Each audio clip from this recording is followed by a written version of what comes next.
Welcome to What You Up To Now, day 2503. Sharon Horne-Ellstrom here. Today we are talking about the SOAP framework, action, let's grow, and supersizing your business. Now, what does all of that have in common? Well, a little bit, but this week it has in common that we're applying the SOAP framework both to our business endeavors as well as our personal life in the Let's Grow Annual Challenge. Let's Grow Annual Challenge, step 3 of the SOAP framework is, of course, I put my graphics away, the A, which stands for action. And in order to take action, we have to analyze alternatives. So I shared a handful of tools we can use to analyze alternatives when we're deciding what action to take. Tony Robbins, coach and mentor of mine for decades, literally decades, like 4+ now, taught me, and I got it from Jim Rohn prior to him or simultaneously as he was working with Jim Rohn. I'm that old.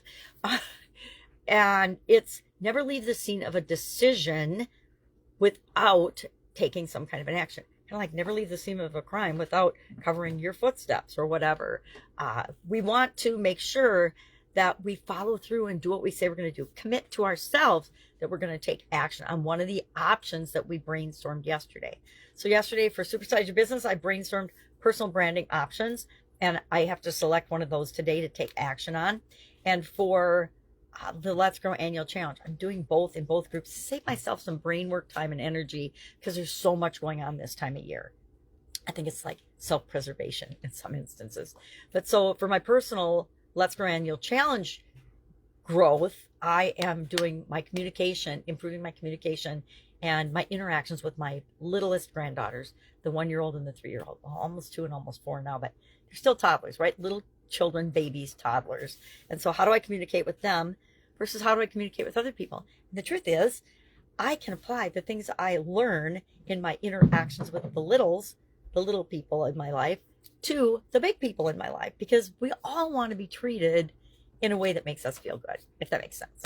So those are my options that I had to brainstorm yesterday, and now I need to select and use one of the handful, and I'm going to use the urine analysis. I already decided they're not super complicated necessarily, but it's a tool I very much like to use because it's so good at taking things that are subjective and making them objective. So I can compare really, really different options using this strategy and using this tool. If you'd like more information about this tool, hit me up and ask. Maybe I'll do a video just on applying it in different situations because it's that powerful a tool to have at your fingertips. Sometimes you just need a plus or minus decision-making tool, okay?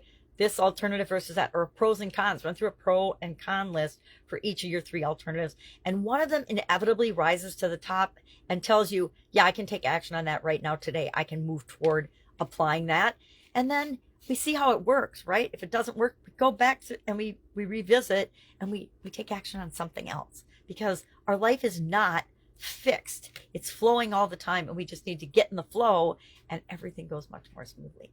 If I can help you in any way, what do? You ask. Ask on this video. Ask on one of my posts anywhere, and I will get it. Now, depending on the post, it might take me a few days or weeks because some things don't notify me that they've been left. So I always say, Google me, find me, direct message me if you've got a question, or you can use Voxer if you're familiar with that tool. All right, have an awesome day, and I'll, of course, be with you tomorrow.